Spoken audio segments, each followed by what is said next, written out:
To a good football game. I thought playing competitive throughout the game, pretty much had opportunities, but we got to make good on every opportunity. Not enough production offensively.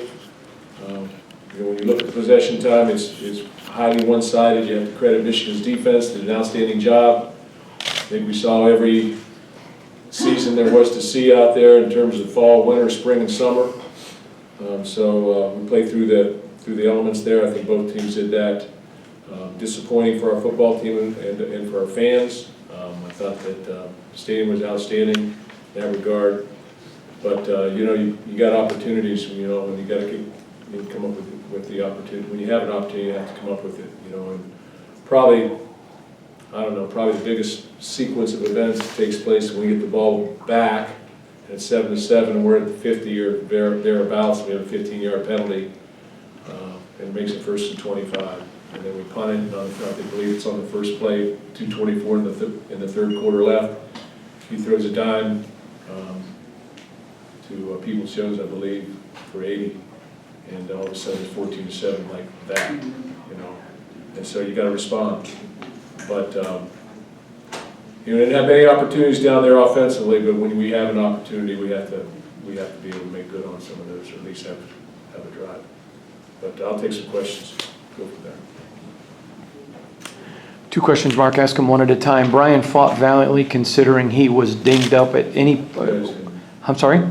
Yes. And so at any point, was there a thought of going to a backup earlier, not because he's a bad player, simply because of being dinged up?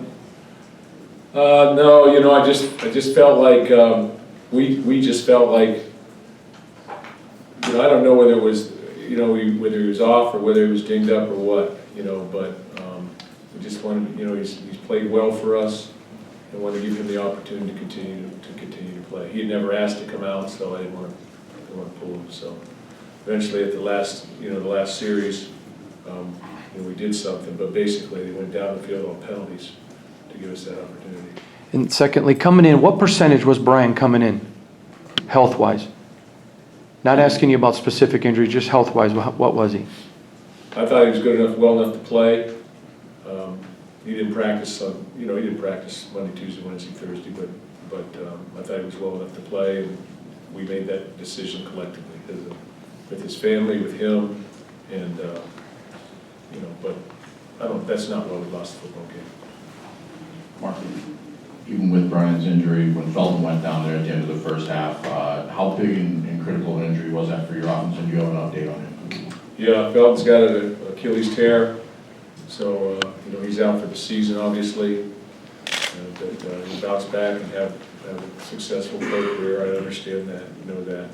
But that's unfortunate, and it happened right before halftime. So that's something we got to regroup around, at halftime, which I thought we did. Came out and played hard in the third quarter and did some things. But we're going to lose him in that regard. We've had quite a few injuries to wide receivers, I guess, this year. So, but you get to deal with it. That's part of the game. Everybody's playing. Coach, along those lines, with where your season stands now at 4-3, and how you define your goals, and with whatever the news is on Brian Lewerke going forward from here, how do you handle the quarterback position? At what point maybe do you give Rocky more opportunities? Brian's our quarterback. And we'll evaluate that as we go. But he's our quarterback. There's no quarterback issue or anything like that. He's been very successful here. And a lot of elements out there, pass rush included, and so there's a lot of things to go through. I thought they played great man-to-man coverage, so the windows were small. We tried to take some shots, but couldn't get loose down the field. Justin Lane played wide receiver for us because of wide receiver situations in a pinch, but he had limited opportunities to practice. So some of the things probably weren't worked out from a timing type situation. So we just got to go, but no, there's no quarterback controversy, and our goals, and back to your initial question, our goal is to win every football game. As bad as it looks on a piece of paper, we had an opportunity to win a football game. So our goal is to win. That's what we're challenged with, that's what we'll do, and our focus will be up next week against Purdue. And I've always tried to define ourselves or evaluate, I guess, ourselves. How do you play after a big loss? How do you play after a big win? what's the mindset, and how do you respond? So that's what we'll continue to do, we'll respond. Mark, do you worry that you get to a point with the injuries with two of those receivers and Brian perhaps, and whatever, I mean, that it just becomes too much to really get anything going offensively the rest of the way?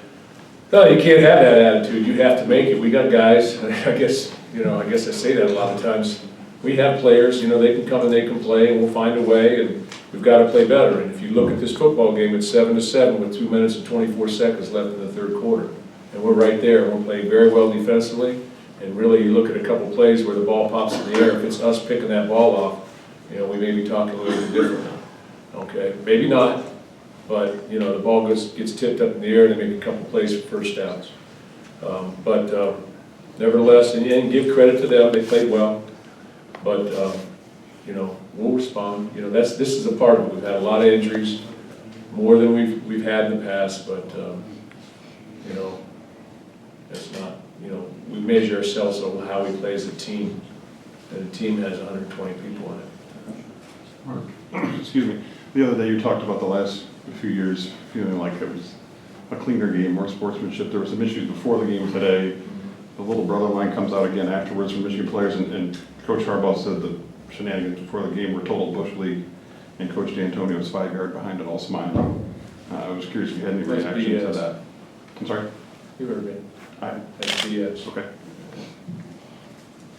What happened before the game? From your You guys get your cameras out.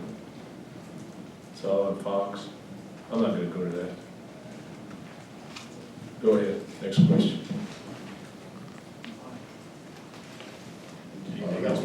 Yeah, you use Lane, you expect that you'll use them on offense more? Who's that, Justin? Justin, yeah. We'll have to see how that all works out. We'll have to see. Mondo in front. Bush League.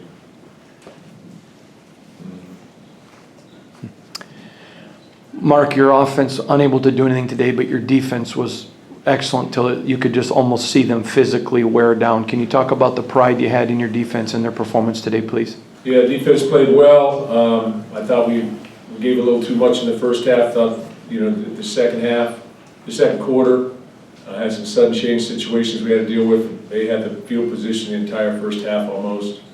And but the third quarter, I thought we Tyler Hunt punted very effectively, and made some couple great catches on a snap. But I felt like thought we were in control defensively until they hit the big one. I thought we'd shut them down a little bit and had some pressure on the quarterback, making it difficult to run. In fourth quarter, they had their drive with 9 minutes to go. I think they got three first downs, and took a lot of clock off, and left us very little time. And again, we need to be more effective offensively. Last one in front, Rico. Coach, if Matt's out for any extended time at center, are you going to stick with Buter there, or are you going to maybe go back to Higby? Well, we'll have to evaluate that as well, see how he played, and see what the situation is. Thanks, Mark.